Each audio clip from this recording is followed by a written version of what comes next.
నిజానికి ప్రభుత్వానికి చిత్తశుద్ధి ఉంటే కంపల్సరీ ఒక స్టాండ్ తీసుకొని వాళ్ళు ఇచ్చిన మాట ప్రకారం వాళ్ళు పెట్టిన మేనిఫెస్టోలో మొట్టమొదటిది ఆర్టీసీని ప్రభుత్వంలో విలీనం చేసి మీ ఏవైతే సమస్యలు ఉన్నాయో అన్నీ ఖచ్చితంగా పరిష్కరిస్తామని వాళ్ళు ఎలక్షన్ ముందు హామీ ఇచ్చి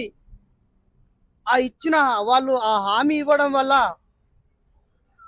ఇంతకుముందు ఏదైతే రాక్షస ప్రభుత్వం ఉండనో దాన్ని గద్దెదించి 6 నిమిషాలు కృషి చేసి ఈ రేవంత్ రెడ్డి సర్కార్ని గద్దెక్కించడానికి మేము ముందుండి ముఖ్య పాత్ర పోషించి ఆర్గనైజింగ్ చేసి ప్రభుత్వాన్ని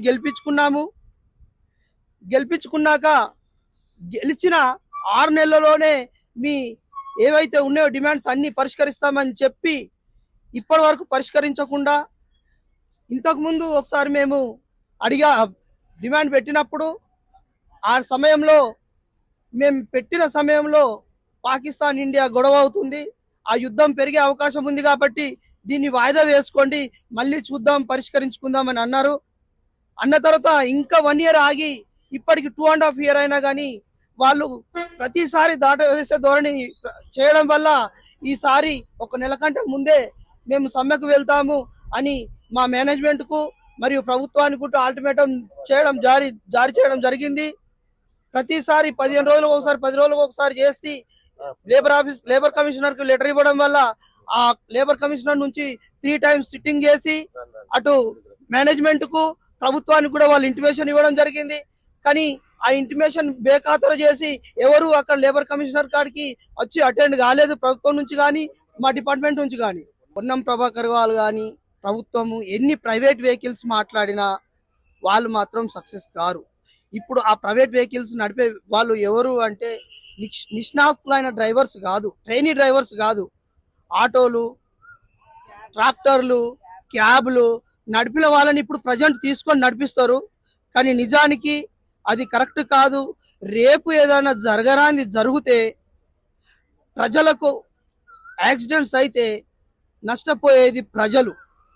ఏదో మీరు గెలవడం కోసం మా మీద మీరు గెలవడం కోసం వాళ్ళని వీళ్ళని తీసుకొచ్చి జనాలను చంపకండి. దయచేసి అర్థం చేసుకొని మేము స్పెషల్గా ఏమీ అడగట్లేదు, మీరు ఏదైతే ఇస్తా అన్నారో దాన్నే అడుగుతున్నాము.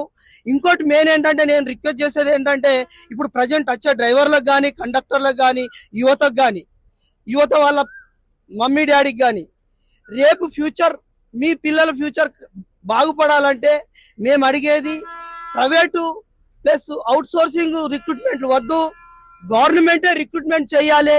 గవర్నమెంట్ రిక్రూట్మెంట్ చేసినప్పుడు మీ పిల్లల భవిష్యత్తు బాగుంటుంది, మీ పిల్లల భవిష్యత్తుకు సెక్యూరిటీ ఉంటుందని మేము రిక్వెస్ట్ చేస్తున్నాము. నిజానికి కాంగ్రెస్ ప్రభుత్వం ఉన్నప్పుడు జగన్మోహన్ రెడ్డి వాళ్ళ నాయన వైఎస్ రాజశేఖర రెడ్డి అప్పుడు ఆర్టీసీ కార్మికుల పక్షపాతి ఆయన ఆర్టీసీ కార్మికుల శ్రేయస్సు కోరుకునేవాడు. ఆయన వాళ్ళ నాన్నబాటలోనే జగన్మోహన్ రెడ్డి కూడా ఇచ్చిన మాట ప్రకారం ఆంధ్రలో ఆర్టీసీ కార్మికులను ప్రభుత్వంలో విలీనం చేసుకొని మాట నిలబెట్టుకున్నాడు.